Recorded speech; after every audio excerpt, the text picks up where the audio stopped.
সবাই মিলে কাজ করো গিয়ে, সবাই মিলে কাজ করো গিয়ে। সবাই মিলে একসাথে কাজ করলে সব কাজ খুব দ্রুত শেষ হয়ে যাবে। ঠিক আছে রাজা মশাই।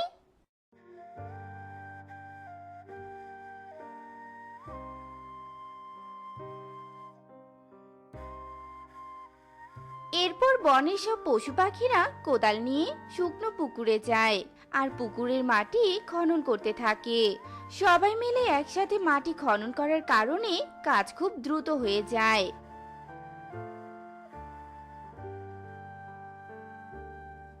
আমাদের কাজ তো শেষ, এবার কেউ রাজা মশাইকে ডেকে আনো। এরপর একটা পাখি গিয়ে বাঘ রাজাকে ডেকে আনে। সেনাপতি, যাও এক্ষুনি ময়ূরকে ডেকে নিয়ে এসো। যথা আজ্ঞা মহারাজ।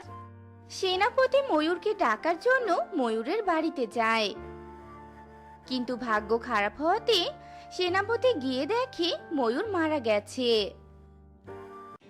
ময়ূর তো মারা গিয়েছে, এবার আমি মহারাজকে গিয়ে কি বলবো?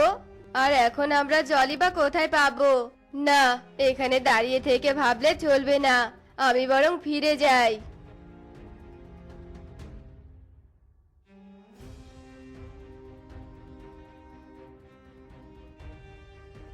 এবার তাহলে কি হবে?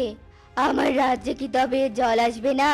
আমার রাজ্যের পশু পাখিদের কিনা না খেয়ে থাকতে হবে? সত্যি কি সবাই